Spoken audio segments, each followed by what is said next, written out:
सो praise Lord, जय मसीह की सबको। सो परमेश्वर का धन्यवाद हो आज एक बार फिर से सुंदर समय के लिए। प्रभु ने आपके बीच, आपके मध्य में आने के लिए समय दिया।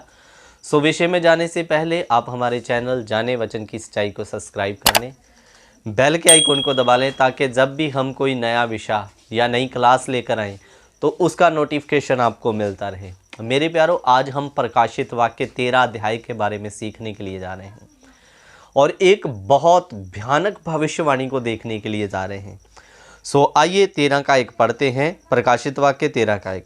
तब मैंने एक पशु को जो समुद्र में से निकलते हुए देखा, जिसके 10 सींग और 7 सिर थे।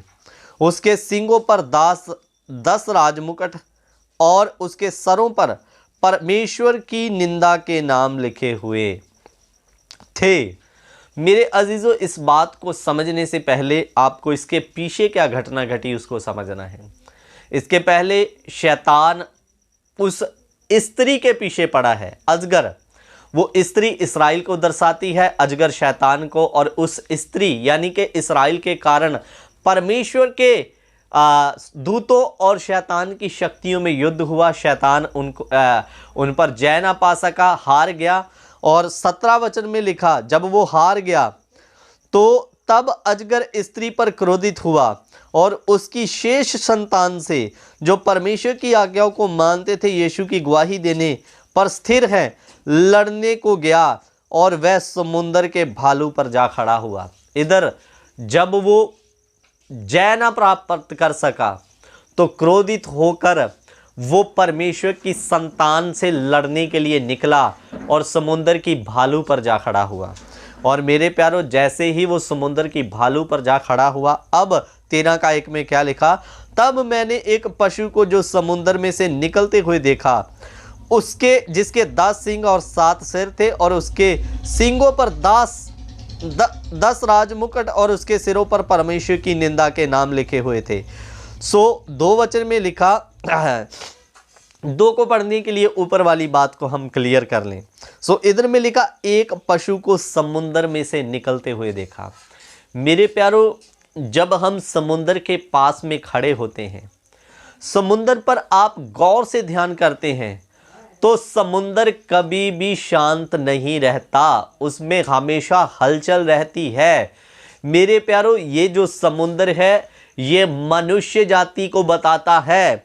आप देखना, जैसे समुद्र में कभी समुद्र शांत स्वभाव को नहीं दिखाता, कभी लहरें कम है तो कभी ज़्यादा है। और जब आप उसके पास खड़े होंगे तो एक बहुत बड़ी ध्वनि या आवाज़ आपको समुद्र में से सुनाई देगी। जब आप उस समुद्र के पास जाएंगे तो समुद्र कभी शांत नहीं होता। ये मनुष्य जाति को दर्शाता है, जिसके जीवन में कभी शांति नहीं है, हमेशा उथल पुथल रहता है।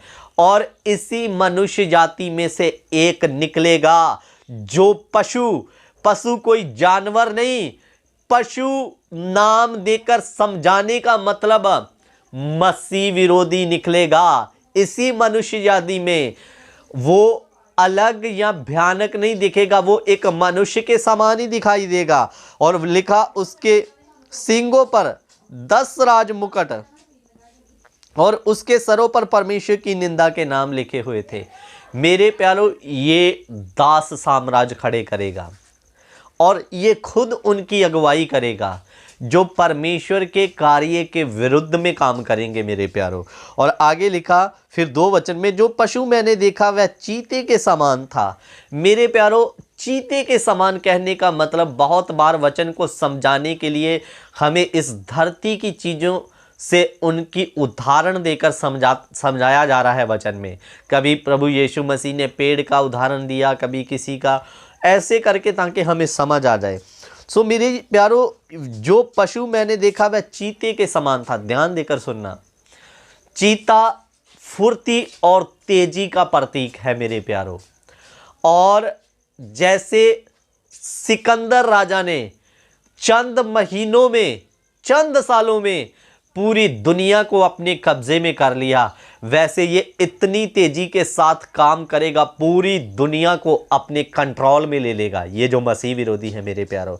और इसकी ताकत, इसकी सपोर्ट करने वाला होगा शैतान। और मेरे प्यारों ये चीते के समान था, यानी कि ये तेजी से कार्य करेगा, सिकंदर से भी पहले ये दुनिया को अपने कब्जे में कर लेगा।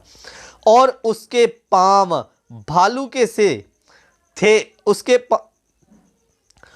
पांव भालू के से और मुंह सिंह का सा था। मेरे प्यारों इधर में दूसरा शब्द, पहला शब्द आया भालू चीते के समान, फिर दूसरा शब्द आया भालू के समान।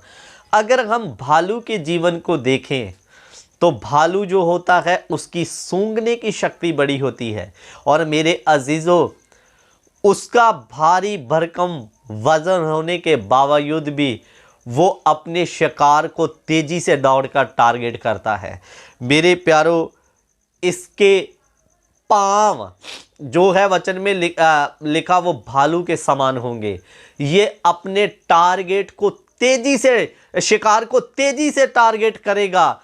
और यही सब बातें ये सबसे बड़े बड़े जानवर लेने का मतलब ये इसकी ताकत को बता रहे हैं मेरे प्यारों। और तीसरा इधर में लिखा उसका मुंह सिंह का सा होगा। मेरे प्यारों ये जो सिंह है ये हमेशा किंगडम यानी कि एक राजा को बताता है मेरे प्यारों, एक राजा का प्रतीक है।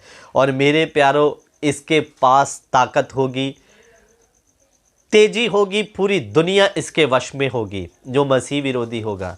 और मेरे अजीज़ों ये दास साम्राज्य इकट्ठा करेगा, जिसमें से बेबीलोन होगा, रोम साम्राज्य होगा, अन्य और बातें मेरे प्यारों। और आगे हम देखते हैं, सिंह का सा था, उस अजगर ने अपनी सामर्थ और अपना सिंहासन और बड़ा अधिकार उसे दे दिया। शैतान ने अपनी सारी ताकत, सारा अधिकार इसे सौंप देगा मेरे प्यारों, मसीह विरोधी को। और फिर ये क्या करेगा, और मैंने उसके सरों में से एक पर ऐसा भारी घाव लगा देखा मानो वह मरने पर था, फिर उसका प्राण घातक घाव अच्छा हो गया। मेरे प्यारों ये क्या चीज़ है, उसका एक घाव था, मैंने उसके सरों में से एक पर ऐसा भारी घाव देखा मानो वह मरने पर था, फिर उसका प्राणनाशक घातक घाव अच्छा हो गया। और सारी पृथ्वी के लोग उस पशु के पीछे पीछे अचंभा करते हुए चले। मेरे अजीजों ध्यान देकर सुनिए, ये जो उसके 7 सरों में से एक पर घाव था वो ऐसा था कि मरने पर था, लेकिन वो प्राण घातक घाव अच्छा हो गया अचानक से। मेरे प्यारों ये है रोम साम्राज्य। अभी रोम साम्राज्य जो इतना ताकतवर देश था, आज उसकी बिल्कुल भी चर्चा आप सुनते नहीं है उतना कि वो इतना बड़ा साम्राज्य है, लेकिन जो एक समय में बड़ा ताकतवर और बहुत ही मजबूत साम्राज्य था मेरे प्यारों। लेकिन अभी जैसे लिखा कि वो उसके एक घाव हुआ था, देखो कि जैसे वो मरने पर था, यानी कि बिल्कुल जीरो हो गया, डेड हो गया, लेकिन वो फिर प्राणनाशक का घातक घाव अच्छा हो जाएगा। मेरे प्यारों मसीह विरोधी फिर उस रोम साम्राज्य को खड़ा करेगा। और इसीलिए कहते हैं कि मसीह विरोधी जो रोमन कैथोलिक बाइबल के विद्वान कहते हैं कि इनमें से निकल सकता है, इनका पॉप हो सकता है, कोई भी हो सकता है, हम कह नहीं सकते क्लियर। तो मेरे प्यारों वो रोम यानी कि फिर से उठेगा और अपने साम्राज्य को खड़ा करेगा। और आगे लिखा, लोगों ने अजगर की पूजा की और पशु को अपना अधिकार दे दिया। और देखिए ये संसार उसके डर और भय में सारा अपना जीवन उसको दे देंगे और इसकी पूजा होनी शुरू हो जाएगी मेरे प्यारों। और आगे क्या लिखा, पूजा की इस पशु के समान कौन है, कौन इससे लड़ सकता है। बड़े बोल बोलने और निंदा करने के लिए उसे एक मुंह दिया गया और उसे 42 महीने तक काम करने का अधिकार दिया गया। 42 महीने यानी 3.5 साल उसको अधिकार दे दिया जाएगा कि तुम करो करके। उसने परमेश्वर की निंदा करने के लिए अपना मुंह खोला और उसके नाम और उसके तंबू, स्वर्ग के रहने वालों की निंदा करें, और ये इसीलिए आएगा परमेश्वर के लोगों को दुख दे, उन्हें मारे और परमेश्वर की निंदा करें। सो मेरे प्यारो, अगर आप चाहते हैं कि इस मसीह विरोधी के जाल से बचना, तो इसके लिए आपको गुप्त आगमन के लिए तैयार होना होगा। और मेरे प्यारो, अन्यथा ये दुनिया को उथल पुथल करने वाला है, इसलिए हमेशा वचन के अनुसार तैयार रहें, ताकि जब यीशु आए तो हम गुप्त आगमन में उठा लिए जाएं। अन्यथा इसके हाथ में से होकर निकलना बहुत भयानक होगा। सो परमेश्वर इन वचनों के द्वारा आपको आशीष दे। मैं आशा करता हूँ कुछ बातें समझने में प्रभु ने आपको मदद किया होगा। God bless you.